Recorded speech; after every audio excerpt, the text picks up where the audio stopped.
Hello guys, मैं सुरेश हमारे YouTube channel SK agriculture point में आपका स्वागत करता हूं। और हम बायोलॉजी में यानी कि क्लास पढ़ रहे थे वो थी ब्लड, यानी कि हम ब्लड के बारे में पढ़ रहे थे। ठीक है यार, ठीक है, हम पढ़ रहे थे ब्लड, है ना। ब्लड में हमने उसकी सामान्य जानकारी पढ़ ली थी, उसका संगठन पढ़ लिया था और उसमें पाई जाने वाली प्रोटीनों तक पहुंच गए थे उसके संगठन के अंदर। ठीक है, तो हमारा टॉपिक है जो क्या है, ब्लड। ब्लड ब्लड को बोलते हैं रक्त, आपकी भाषा में खून। ठीक है, रक्त, इसका हम अध्ययन कर रहे थे। इसमें हमने इसके संगठन में प्रोटीन पढ़ ली थी कि ब्लड में कितने प्रकार की प्रोटीन पाई जाती है। प्रोटीन है जो 4 प्रकार की थी, प्रोथ्रोम्बिन, फाइब्रोनोजन, ग्लोबुलिन और एल्बुमिन। ठीक है, सर्वाधिक पाई जाने वाली एल्बुमिन। ठीक है, सबसे बड़ी प्रोटीन फाइब्रोनोजन। ठीक है, और प्रतिरक्षा प्रदान करने वाली ग्लोबुलिन। ठीक है, रक्त का धक्का बनाने वाली फाइब्रोनोजन एवं प्रोथ्रोम्बिन दोनों थी। अब आगे हम बढ़ते जा रहे हैं रक्त कोशिकाओं के बारे में।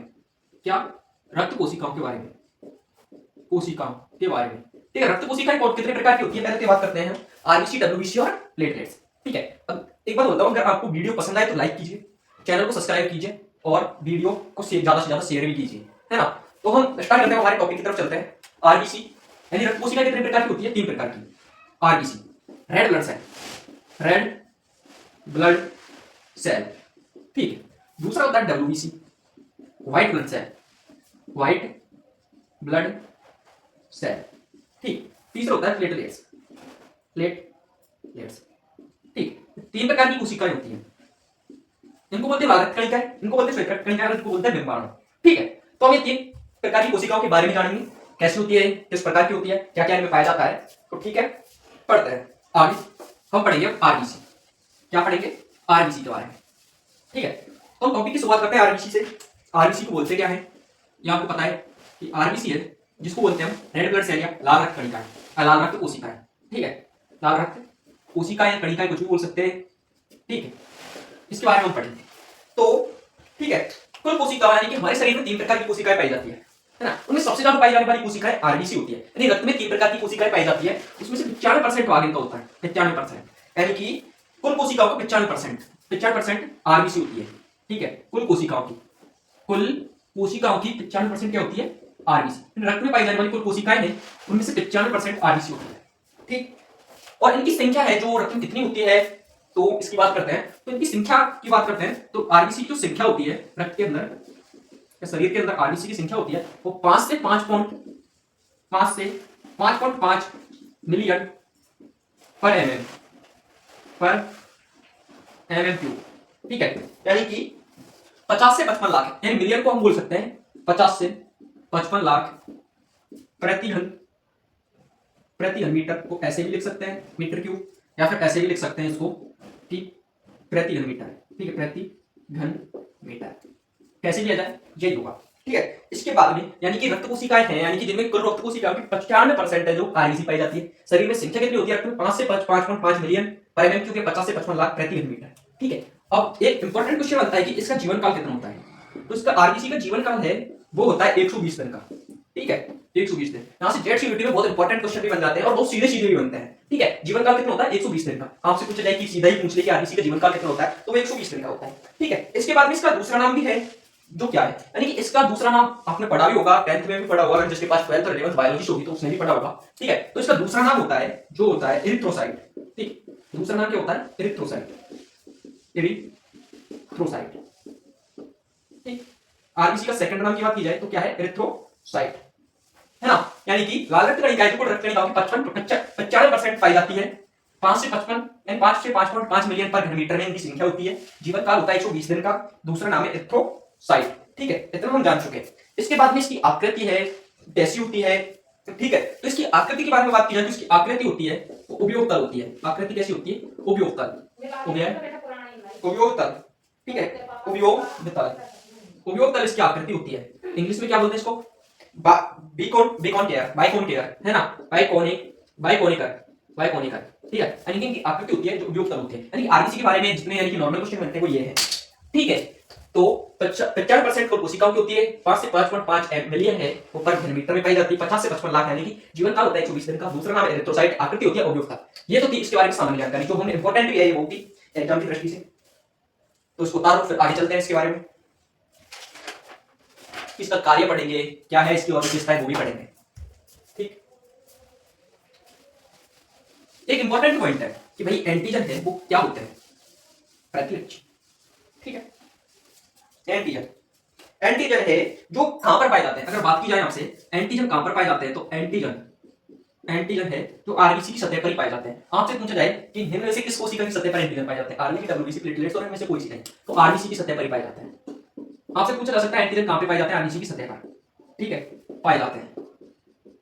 जैसे कि आपको मैं एक चीज बताता हूं, जैसे आरबीसी आरबीसी ऐसी होती है, ठीक है, ऐसी को भी होता है ना, तो एंटीजन है जो जैसे कि यहाँ पे इनकी सतह पर पाए जाएंगे, ठीक है, एंटीजन है जो कहां पे पाए जाते हैं, आरबीसी की सतह पर, ठीक है। आपसे बात की जाएगी मानव की आरबीसी है जिसका आकार कितना होता है, तो मानव की आरबीसी का आकार होता है, वो होता है, आकार होता है वो कितना होता है, 7.5 म्यू म्यू है, ठीक है। मानव की आरबीसी का आकार कितना होता है, 7.5 म्यू है, ठीक है। आरबीसी क्या करती है, होता है एंटीजन की सतह पर पाया जाता है, आकार का 7.5 म्यू है, ठीक है। अब एक बात की जाएगी परिपक्व आरबीसी में क्या क्या नहीं पाया जाता, क्या क्या पाया जाता है, ठीक है। परिपक्व आरबीसी में क्या होता है, ये परिपक्व आरबीसी में केंद्रक, माइटोकॉन्ड्रिया, राइबोसोम, याद रखना ये बहुत इंपॉर्टेंट है। आपसे पूछा जा सकता है कि परिपक्व आरबीसी में क्या पाया जाता है, क्या नहीं पाया जाता, तो परिपक्व आरबीसी में केंद्रक, माइटोकॉन्ड्रिया, राइबोसोम और गोल्गी बॉडी, क्या था कि केंद्रक, परिपक्व आरबीसी होती है उसमें नहीं पाया जाता, केंद्रक, माइटोकॉन्ड्रिया माइटोकॉन्ड्रिया ठीक है, राइबोसोम, ठीक है, और गोल्गी बॉडी, गोल्गी काया गोल्गी बॉडी, ठीक है, अनुपस्थित होते हैं, गोल्गी बॉडी अनुपस्थित होते हैं, ठीक है। यानी कि आपसे पूछा जाएगी आरबीसी, परिपक्व आरबीसी में क्या नहीं पाया जाता, निम्न में से, ठीक है, जैसे गोल्गी बॉडी, केंद्रक और राइबोसोम हो गया और उपयुक्त सभी, तो यानी कि सभी नहीं पाए जाते, ठीक है, केंद्रक, माइटोकॉन्ड्रिया, राइबोसोम, गोल्गी बॉडी अनुपस्थित होते हैं, ठीक। ये तो थी इसके बारे में इंपॉर्टेंट जानकारी है, ये ध्यान रखना है ना। इसके आगे इसका कार्य क्या होता है ना, और एक चीज और है, इसका एक अपवाद भी है, यानी कि मैं बोल रहा हूं कि ये नहीं पाए जाते, ठीक है, परिपक्व आरबीसी में क्या नहीं पाए जाते, केंद्रक, माइटोकॉन्ड्रिया, राइबोसोम और गोल्गी बॉडी, लेकिन इसका कोई जंतु है, यानी 2-3 जंतु है जिसके अपवाद है, एक तो ऊंट है, एक लामा है और एक पक्षी है, यानी कि ऊंट, क्या ऊंट है ना, एक लामा और एक पक्षी, क्या है, ऊंट और लामा, पक्षी, ठीक, यानी कि आरबीसी में नहीं पाए जाते परिपक्व में, लेकिन ये है ऊंट, लामा, पक्षी, तीनों की आरबीसी में ये क्या होते हैं, उपस्थित होते हैं, क्या होते हैं ये, उपस्थित। यानी कि आपसे पूछा जाए कि किन की आरबीसी में केंद्रक, माइटोकॉन्ड्रिया, राइबोसोम और गोल्गी बॉडी सभी उपस्थित होते हैं, ऑप्शन मानव, पक्षी, ऊंट और लामा, है ना, यानी किन की में नहीं होते, तो मानव की में नहीं होते और सब में होते हैं, यानी सब में नहीं, ऊंट, लामा, पक्षी में होते हैं और किसी में नहीं होते। सिर्फ आपको 3 ध्यान रखना है कि ऊंट, लामा और पक्षी ये तीनों में होते हैं, नहीं तो किसी में भी आरबीसी में केंद्रक, माइटोकॉन्ड्रिया, राइबोसोम, गोल्गी बॉडी अनुपस्थित होते हैं, सब में, इन तीनों को छोड़कर, ये तीनों अपवाद है, ये जरूर ध्यान रखना, ठीक है। उतार लो इसको, फिर आगे दोबारा स्टार्ट करेंगे। आरबीसी बहुत बड़ी है, इसके बारे में बहुत तगड़ी जानकारी है ना। अभी तो हमने 5 पॉइंट ही तो पढ़े आरबीसी के बारे में, पढ़ा ही क्या है, आरबीसी को हमारा 10 से 15 मिनट खा जाएगी।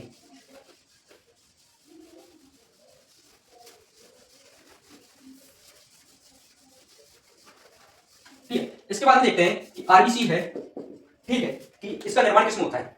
अगर आरबीसी का निर्माण की बात करें, डायरेक्ट निर्माण की, है ना, सीधा ही कि आरबीसी का निर्माण किसमें होता है, तो इसकी बात की जाए तो लाल अस्थि मज्जा, क्या है, लाल अस्थि मज्जा, रेड मैरो, लाल अस्थि मज्जा, ठीक है। अगर आपसे डायरेक्ट पूछा जाए कि आरबीसी का निर्माण किसमें होता है, rod when marrow, red bone marrow में, इंग्लिश में बोलते हैं इसको red when marrow, red bone marrow, ठीक। अगर आपसे डायरेक्ट पूछा जाए तो कि आरबीसी का निर्माण किसमें होता है, तो आप बता देना डायरेक्ट कि लाल अस्थि मज्जा है जिसमें आरबीसी का निर्माण होता है, ठीक है। लेकिन लेकिन लेकिन लेकिन क्या पूछा जाए आपसे कि भ्रूण अवस्था में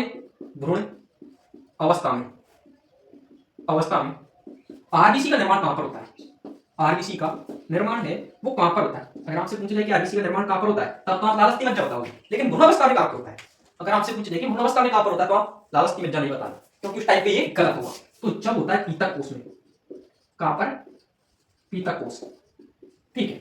अगर आपसे भ्रूण अवस्था में पूछा जाए तो कहां पर होता है, पीतक कोष में, ठीक। भाई हमने आरबीसी का निर्माण देख लिया, लाल अस्थि मज्जा हुई, और पीतक कोष में कौन सा, लेकिन भ्रूण अवस्था है, यानी बालक की, बच्चे की भ्रूण अवस्था रहते हैं, उसमें पीतक कोष में होता है इसका निर्माण, ठीक है। अब भाई बात की जाए जब भ्रूण अवस्था की हुई, तो नवजात शिशु में कहां पाया गया वो, नवजात शिशु में, ठीक है।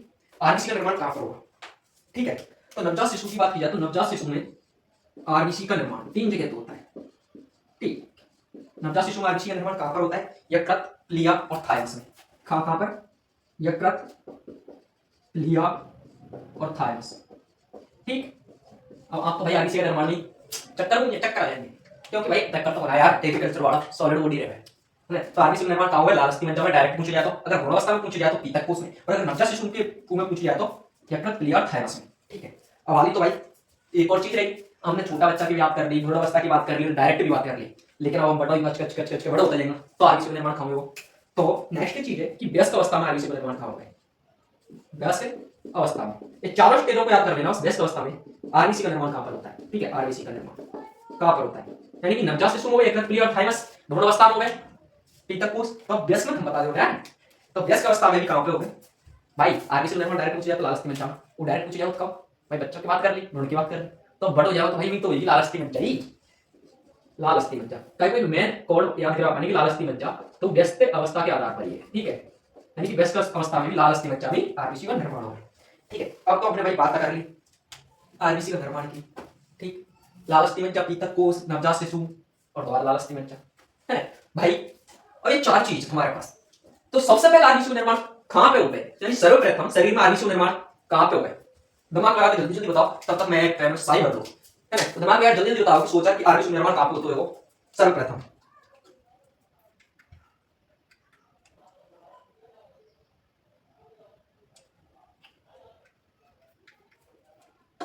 ठीक भाई, कि सर्वप्रथम आरबीसी का निर्माण कहां होगा? भाई सर्वप्रथम आरबीसी का निर्माण होगा वो चार स्टेज में से एक ही होगा। कहां पे होगा बता? देख भाई, ये तो भी बेस की तो भाई सर्व बेस का तो शरीर आपका बहुत बड़ा हो जाए, तब तक हम बिना आरबीसी का लेंगे ना रह सके। ठीक, ये भी बेस का बारे में इंडिकेट करें, क्योंकि भाई आरबीसी का निर्माण डायरेक्ट पूछ सके तो कहां पे होगा भाई? बेस की बता सके तो बेस की होगा ना, क्योंकि बड़ा मुझे नहीं दिया जाता है, बड़ा को दे दियो। यहां पे बात की है नवजात शिशु भाई, तो पेट में डायरेक्ट, यानी पहले तो नवजात शिशु हो जाओगा ना, पहले भ्रूण बनेगा तेरो, फिर तुम नवजात शिशु बनेगा, यानी सबसे पहले भ्रूणावस्था में है आरबीसी का निर्माण है। तो सर्वप्रथम कहां पे होता है? पीतक कोष में। कहां पे? भ्रूणावस्था में हुआ, भ्रूणावस्था सर्वप्रथम अवस्था है, तो नेक्स्ट पेज पे लिखूंगा। ठीक है, तब तक बता रहा हूं और देख लियो मैं स्क्रीनशॉट ले लीजिए गैप मिला बीच में।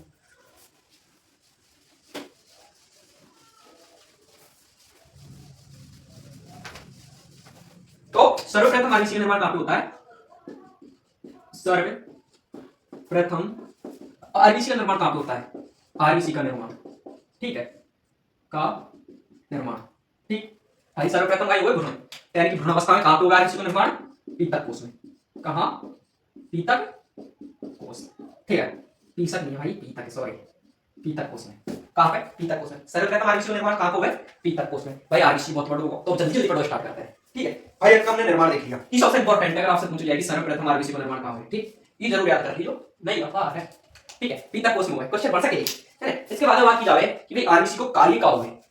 ठीक, ये निर्माण की बात कर ली और कार्य की बात कर ली, तो ठीक है, तो आरबीसी का जो कार्य होता है, इसका कार्य होता है वो होता है O2 और CO2 का परिवहन करना, इन गैसों का परिवहन करना, जिसमें भी O2 व CO2 का परिवहन, खून में O2 CO2 को परिवहन करेगी। ठीक, इंपॉर्टेंट चीज यही है। फिर आरबीसी के अंदर एक चीज पाई जावे, तो जल्दी बताओ क्या पाई है? हीमोग्लोबिन। क्या पाई जावे? हीमोग्लोबिन। यानी कि हम थोड़ी सी बात हीमोग्लोबिन की भी कर ले, क्या कर लेते हैं? हीमोग्लोबिन की। आरबीसी तो हमारी कंप्लीट हो चुकी है कि आरबीसी के बारे में हमने क्या पढ़ लिया, पहले देखो। आरबीसी के बारे में हमने पढ़ा कि कोशिकाएं 95% कोशिकाएं हैं, रक्त कोशिका 19-55% आरबीसी रहे।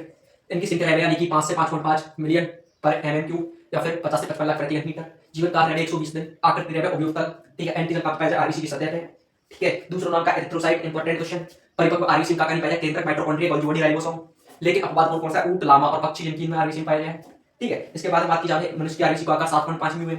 ठीक है, इसके बाद में हमने पढ़ा कि भाई आरबीसी का निर्माण कहां हुआ? लाल अस्थि मज्जा में। भ्रूणावस्था में कहां हुआ? पीतक कोष में। नवजात शिशु में कहां हुआ? यकृत पीली थाइमस में। फिर दोबारा पढ़ा कि व्यस्त अवस्था में आरबीसी का निर्माण कहां हुआ? वो वे कई है लाल अस्थि मज्जा में। सर्वप्रथम आरबीसी का निर्माण कहां हुआ? सबसे पहले भ्रूण में, तो भ्रूण में यानी कि पीतक कोष में हुआ। ठीक है, इसके बाद पढ़ा कि भाई एक कारिका O2 CO2 को परिवहन, है ना? फिर बाद में हम बात करते हैं हीमोग्लोबिन की। आई हीमोग्लोबिन, हीमोग्लोबिन पाया कहां जाए? आरबीसी के अंदर, आरबीसी के अंदर। ठीक, पाया जाए। हीमोग्लोबिन है का लाल रंग प्रदान करवा को वर्णक है। मैंने पहले बताया कि लाल रंग का वर्णक है, जो लाल रंग क्या करता है? प्रदान करता है किसको? रक्त को। एंड हमने पढ़ी कि हीमोग्लोबिन के कारण ही रक्त को लाल रंग हुआ है। हीमोग्लोबिन की संरचना के बारे में बात करते हैं। ठीक है, हीमोग्लोबिन की थोड़ी बहुत संरचना के बारे में बात करते हैं, तो आगे नेक्स्ट स्टार्ट करते हैं। हीमोग्लोबिन की संरचना क्या होती है? हीमोग्लोबिन का संगठन क्या होता है? हीमोग्लोबिन होती क्या है? ठीक है, तो आरबीसी तो आरबीसी में चल रहा है या ह्यूमन चाहिए, है? तो हम बात करते हैं हीमोग्लोबिन की। क्या? हीमोग्लोबिन। ठीक है, ये दो भाग हो गए। क्या भाग हो गए? एक तो है में हीमो हिमभाग, हिमभाग, ठीक, और एक है ग्लोबिन श्रृंखला। क्या है? ग्लोबिन श्रृंखला। ठीक, ग्लोबिन श्रृंखला, एक क्या रहता है हिमवाह और ग्लोबिन श्रृंखला। अब ठीक है भाई, हीमोग्लोबिन दो भागों में मिलकर बना है, हिमवाह और ग्लोबिन श्रृंखला श्रृंखला। ठीक है, हिमवाह में काका हो गए, जो बात की जाए तो हिमवाह में आयरन उपस्थित हो गए, हिमवाह में ओनली कहीं हुए Fe+2, जिसे क्या बोलते हैं आयरन। आपसे सीधा क्वेश्चन पूछ लिया है वो कि हिमवाह में हीमोग्लोबिन का हिमवाह में क्या हो गए, तो आयरन उपस्थित होता है। ठीक है, अब इसके बाद में बात की जाती है ग्लोबिन श्रृंखला की। ग्लोबिन श्रृंखला क्या होती है, यानी ग्लोबिन श्रृंखला जिसमें दो अल्फा चेन होती है, ठीक है, कौन सी अल्फा चेन और दो ही बीटा चेन होती है ना, दो ही क्या होती है बीटा चेन, बीटा चेन। ठीक, ग्लोबिन श्रृंखला में दो अल्फा चेन रहे, दो बीटा चेन रहे, यह श्रृंखला भी एमिनो अम्लों की बनी होती है। ठीक है, अब बात करते हैं ग्लोबिन श्रृंखला में जो चेन रहे ये काहे की बनी है, तो ये श्रृंखलाएं तो किसकी बनी होती है, ये है श्रृंखला जो एमिनो अम्लों की बनी होती है। ठीक है, किसकी बनी होती है, यानी ग्लोबिन श्रृंखला में एमिनो अम्ल पाए जाए। ठीक है, एमिनो अम्ल की बनी होती है, की बनी होती है। ठीक है, हमने बात करी कि हीमोग्लोबिन का दो भाग है, हिमभाग और ग्लोबिन श्रृंखला। हिमभाग में आयरन पाया जाए और इसमें दो अल्फा चेन और दो बीटा चेन पाई जाए जो एमिनो अम्लों की बनी होती है। किसकी, एमिनो अम्ल, एमिनो अम्ल, एमिनो अम्ल की बनी होती है। ठीक है, फिर हमारे शरीर में हीमोग्लोबिन की मात्रा कितनी पाई है। ठीक है, हमारे नेक्स्ट पॉइंट है, यानी कि हम तैयार देख लो पहले, वो आगे स्टार्ट करेंगे। क्या होता है कि हीमोग्लोबिन दो भागों से बना है, हिम और ग्लोबिन। हिम में Fe+2 होता है, ग्लोबिन दो अल्फा चेन और दो बीटा चेन, इसकी एमिनो अम्लों की बनी होती है। ठीक है, इसके बाद में इसके बारे में थोड़े दो तीन पॉइंट उसके बारे में लिखते हैं, इंपॉर्टेंट पॉइंट है। ठीक है, इसके बाद बात करते हैं कि हमारे शरीर में हीमोग्लोबिन की मात्रा कितनी होती है। हमारे शरीर में हीमोग्लोबिन का एचबी प्रदर्शित करते हैं जो 12 से 16 ग्राम पाया जाता है। ठीक, यानी हमारे शरीर में हीमोग्लोबिन कितना पाया जाता है, 12 से 16 ग्राम। यानी कि अगर क्राइटेरिया आए तो, और अगर डायरेक्ट पूछा जाए तो 15 ग्राम के आसपास। ठीक है, 12 से 16 ग्राम पाया जाता है हीमोग्लोबिन हमारे शरीर में, लेकिन 15 ग्राम भी हम लिख सकते हैं अगर ऐसे पूछा जाए तो, है ना। इसके बाद में आरबीसी का कितना परसेंट भाग बनाता है, यानी आरबीसी जिसका 36% भाग ही हीमोग्लोबिन बनाता है। 36% भाग क्या बनाता है, हीमोग्लोबिन बनाता है। यानी कि हीमोग्लोबिन है जो 36% भाग बनाता है आरबीसी का। ठीक है, एक हीमोग्लोबिन का अणु, एक हीमोग्लोबिन का अणु कितने ऑक्सीजन के अणुओं को ले जा सकता है, यानी कि एक हीमोग्लोबिन का अणु है जो ऑक्सीजन के 4 अणुओं का परिवहन कर सकता है, ऑक्सीजन के 4 अणुओं का परिवहन कर सकता है, परिवहन कर सकता है। ठीक है, यानी कि 12 से 16 ग्राम पर 100 ml में होती है, यानी 100 ml रक्त में क्या पाया जाता है, 12 से 16 ग्राम हीमोग्लोबिन पाया जाता है। ठीक है, एक हीमोग्लोबिन का अणु है जो कितने प्रकार के, यानी ऑक्सीजन के कितने अणुओं को ले जा सकता है, 4 अणुओं को ले जा सकता है। ठीक है, इसके बाद में बात करते हैं कि आरबीसी की कमी को क्या कहते हैं और आरबीसी की संख्या बढ़ना को क्या कहते हैं। ठीक है, तो आरबीसी है जिसकी कमी हो जाती है अगर शरीर में, आरबीसी की कमी हो जाती है शरीर में तो उसे एनीमिया कहते हैं, यानी कि एनीमिया रोग हो गया। यानी एनीमिया रोग किसकी कमी से होता है, आरबीसी की कमी से। ठीक है, अगर आरबीसी की अधिकता हो जाए, आरबीसी की अधिकता हो जाती है तो उसको क्या कहते हैं, पॉलीसाइथोमिया। क्या बोलते हैं, पॉलीसाइथोमिया। ठीक है, पॉलीसाइथीमिया, पॉलीसाइथोमिया, पॉलीसाइथीमा कुछ भी बोल सकते हैं, पॉलीसाइथीमिया।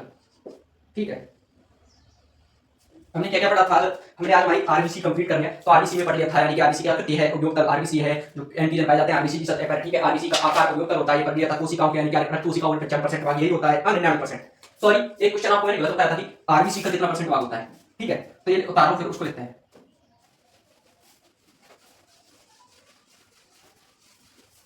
एक लाइन आप ये याद रखना कि उस फर्स्ट लाइन लिखी थी हमने कि कुल कोशिकाओं को कितना परसेंट भाग आरबीसी होती है, यानी कुल कोशिकाओं की 99% भाग ही आरबीसी होती है। वो 95 में लिखाया था, तो 99 है, ये इंपॉर्टेंट है, यानी कि 99% भाग आरबीसी होती है। क्या होती है, आरबीसी होती है। फर्स्ट लाइन थी वो गलत थी, ये उसके बारे में ये है। ठीक है, फर्स्ट लाइन गलत थी, अब भी बोल रहा हूं, उसमें कंफ्यूज मत होना।